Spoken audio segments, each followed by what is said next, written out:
Hora do tutorial! Vamos fazer uma fogueira com LED?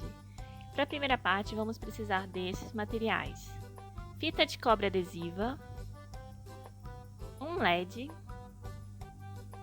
uma bateria de 3 volts, fita adesiva e uma folha de papel.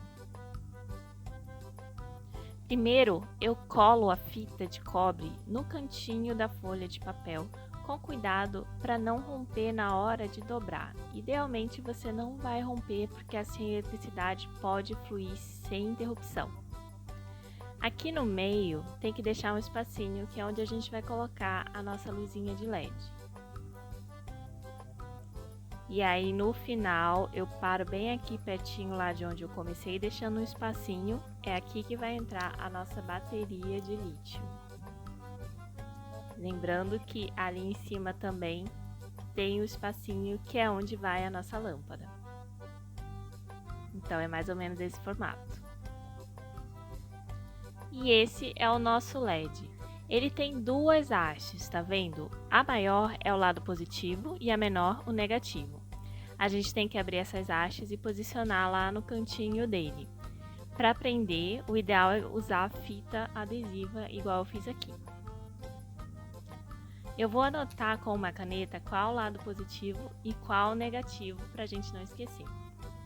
Essa é a bateria, ela também tem um lado positivo e um negativo, tá vendo? Então eu vou ver qual é o meu lado positivo, de forma que ele vai encostar no lado positivo da bateria, igual eu fiz aqui. Essa perninha da esquerda é a positiva. Tcharam! Daí eu consigo acender o meu LED. Vamos ver de novo mais de pertinho. Para a segunda etapa, eu vou usar um potinho de plástico que eu reaproveitei. Esses papeizinhos que são post-its, mas você também pode usar papel crepom. E tinta aquarela. Primeiro, eu pintei o potinho com cores bem de fogueira, vermelho, laranja, amarelo.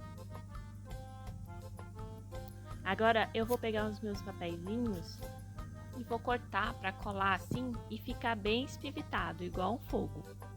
Eu acabei decidindo não usar esse amarelo porque achei ele meio verde, uma decisão um pouco polêmica.